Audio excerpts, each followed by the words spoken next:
Vienna, and I'm going to read a little bit, as Claudia said, from City of Glass. Can you hear me? Yes. Okay. I'm going to read a little bit from City of Glass from the first chapter, which is called The Portal. Simon glanced down at the paper in his hand, and then at the cathedral. His eyes slitted against the afternoon sun. Gargoyle faces leered down from the corners, as if daring him to approach the front door.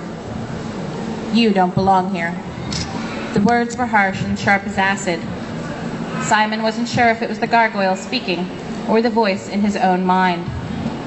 "This is a church, and you are damned." There was an iron gate set into the wall. Simon put his hand to the latch, half expecting his skin to burn. Nothing happened. He pushed it open and was halfway up the cracked path to the front door when he heard voices nearby. Or maybe not that nearby. He had nearly forgotten how much his hearing, like his sight, had sharpened since he had been turned. It sounded as if the voices were just over his shoulder. But as he followed a narrow path around the side of the Institute, he saw that the people were standing quite a distance away at the far end of the ground. He saw Magnus first, leaning against a wall. It was hard to miss Magnus. He was wearing a splash-painted white t-shirt over rainbow trousers. He stood out, surrounded by black-clad shadow hunters. Alec, looking pale and uncomfortable. Isabel, her long black hair twisted into braids, tied with silver ribbons, standing beside a little boy who had to be Max, the youngest. Nearby was their mother, with the same long black hair. Beside her was a woman Simon didn't know. At first he thought she was old, since her hair was nearly white, but then she turned to speak to Maris, and he saw that she probably wasn't more than 35 or 40. Then there was Jace, standing off at a little distance as if he didn't quite belong. He was all in black like the others. Simon felt his shoulders tighten and wondered if anything would ever dilute his resentment of Jace.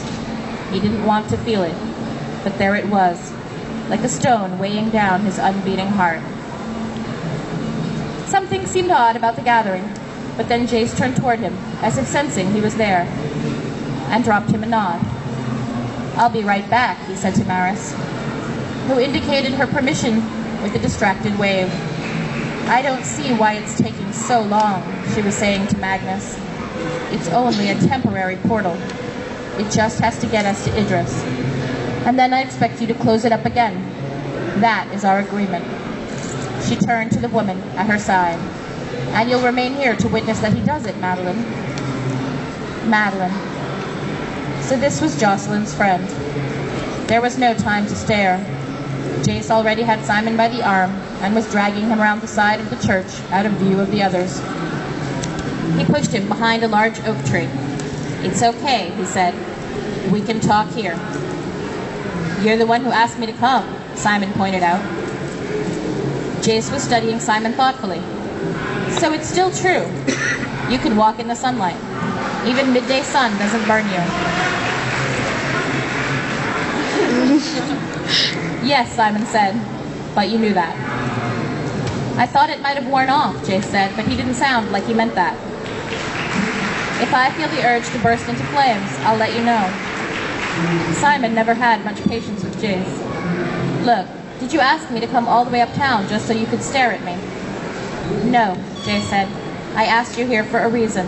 Much as I hate to admit it, we have something in common. Clary." Simon was caught off guard. "Clary?" "Clary," Jace said again. "You know, short, red hair, bad temper." "I don't see how Clary is something we have in common," Simon said, although he did. "We both care about her," Jace stated. "She's important to both of us, right?" "You're asking me if I care about her?" "Don't think I like asking you these questions," Jace snapped. "I need to know what you'd do for Clary. Would you lie for her?" "Lie about what? What's going on anyway?" Simon realized what it was that had bothered him about the tableau of shadow hunters in the garden. "Wait a second," he said. "You're leaving for Idris right now?" Clary thinks you're going tonight. I know, Jace said, and I need you to tell the others that Clary sent you here to say she isn't coming. Tell them she doesn't want to go to Idris anymore. Simon shook his head. I don't believe you. You act like you want me to do something for Clary, but really, you just want me to do something for you. Jace caught his arm. This is for Clary. I'm trying to protect her. I thought you'd be interested in helping me to do that. Simon looked pointedly at Jace's hand. How can I protect her if you don't tell me what I'm protecting her from? Jace didn't let go. Can't you just trust me that this is important? You don't understand how badly she wants to go to Idris, Simon said. If I'm going to keep that from happening, there had better be a good reason. Jace exhaled slowly. What Clary did on Valentine's ship, he said. You saw what happened. She destroyed the ship, said Simon. She saved our lives. Keep your voice down. Jace glanced around, anxious. You're not saying no one knows about that, are you? Simon demanded. I know. You know. Luke knows and Magnus knows. No one else. You lied to the Clave? Simon wasn't sure whether to be impressed or not. Yes, I lied to the Clave, said Jace. If they knew Clary could do what she does, they'd want her as a fighter. She wasn't brought up for that. He broke off as Simon shook his head. What is it? You're Nephilim, Simon said slowly. Shouldn't you want what's best for the Clave? If that's using Clary, you want them to have her? To put her in the front lines, up against Valentine and whatever army he's raising? No, said Simon. I don't want that. But I'm not one of you. I don't have to ask myself who to put first, Clary or my family. Jace flushed. It isn't like that. If I thought it would help, but it won't. Even if you thought it would help, Simon said, you would never let the Clave have her. What makes you say that? Jace asked. Because no one can have her but you, said Simon. The color left Jace's face. So you won't help me. You won't help her. Simon hesitated. Then a noise split the silence between them. A high, shrieking cry. Jace whirled around. What was that? The single shriek was joined by other cries. Something's happened, Simon began, but Jace was already gone, running along the path. Simon followed. They rounded the corner and burst out into the garden. Before them was chaos. A white mist blanketed the garden, and there was a heavy smell in the air. Figures darted back and forth. Simon could see them only in fragments. He glimpsed Isabel, her hair snapping around her as she swung her whip. She was fending off the advance of something huge. As Simon stumbled forward, he saw that the creature was human, but twisted and wrong. Forsaken, Jace whispered. His face was blazing as he drew one of his blades from his belt. Dozens of them. He pushed Simon to the side. Stay here, do you understand? Stay here. Simon stood frozen as Jace plunged forward into the mist. The light of the blade in his hand lit the fog around him to silver. Dark figures dashed back and forth inside it. Isabel had vanished. Simon saw Alex slice through the chest of a Forsaken warrior and watch it crumple to the ground. He could hear the shadow hunters calling to one another out of the mist. Suddenly it cleared, and Simon saw Magnus standing beside the wall of the Institute. His hands were raised, blue lightning sparking between them. Against the wall where he stood, a square black hole opened in the stone.